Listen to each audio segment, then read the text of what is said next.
So my friends, welcome to Uptober. From now on, prices will rise for 31 days straight.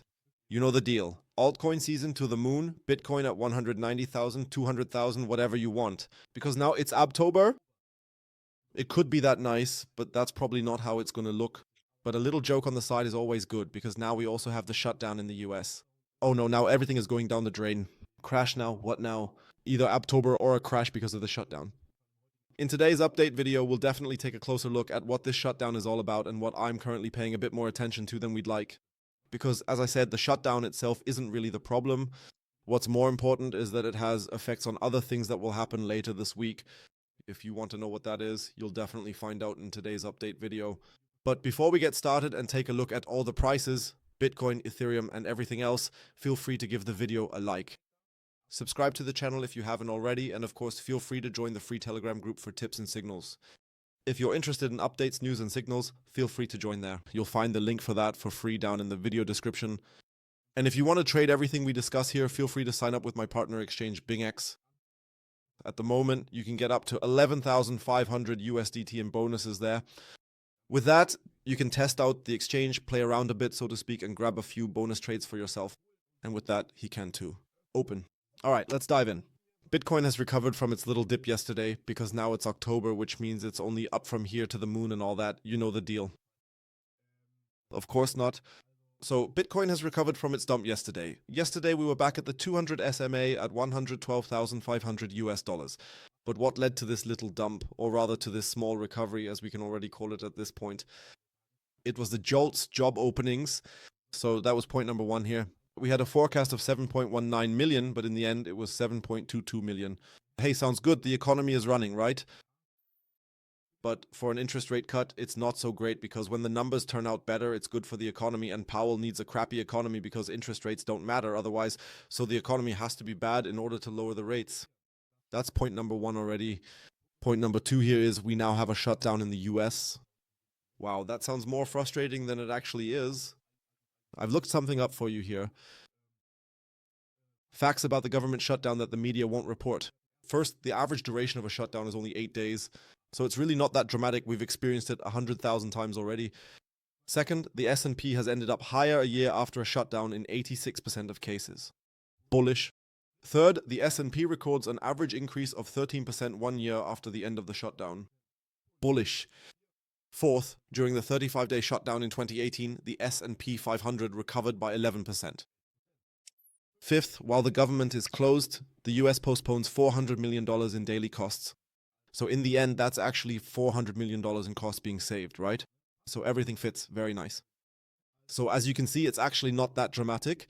But what does concern me a little at this point, more pressure, as I already mentioned in the live stream yesterday, we still have important data coming out this week, and that starts on Friday.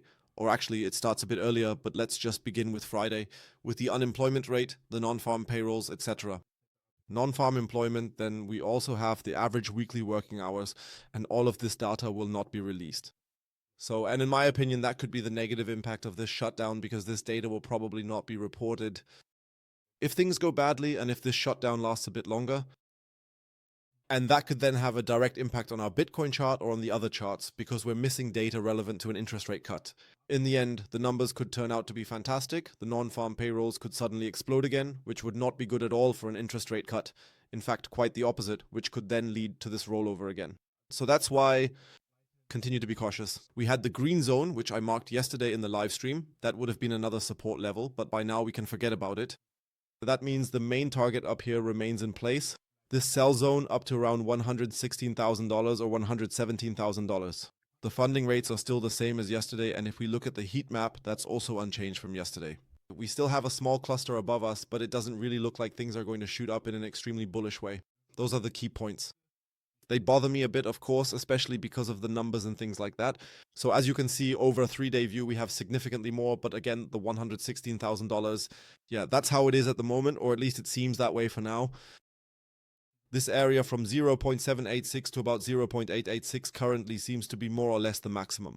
That's why I'm securing the position. No further longs are planned. I've taken profit and everything is all good at this point. Let's move over to Ethereum. How does it look there? So the long is still running there. As I said yesterday, take profit up here, just to be on the safe side. We had a minor sell-off, but everything's fine. The targets to the upside towards 4,300 or 4,440 remain the same. So the altcoins are still running at this point. Let's move over to Solana.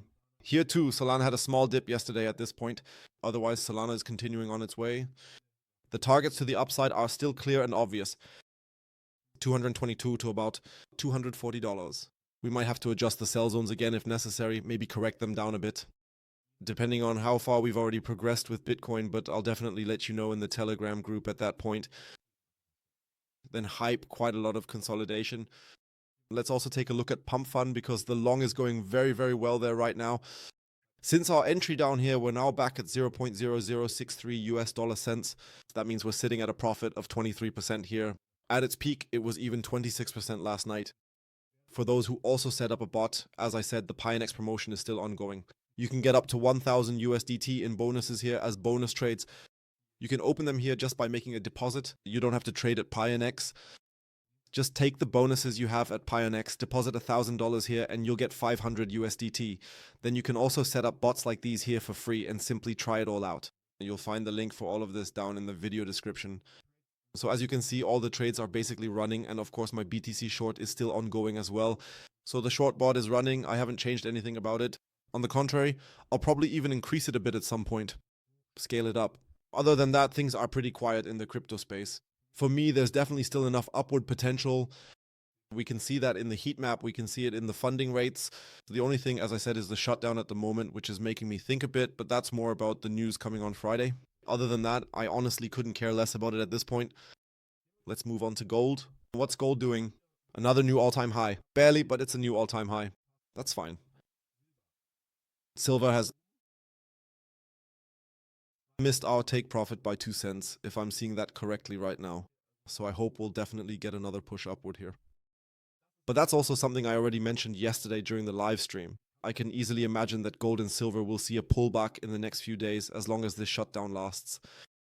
Possibly because we're not getting any new news, especially regarding the Fed's interest rate decision, which could lead to a bit of a struggle here and result in a pullback.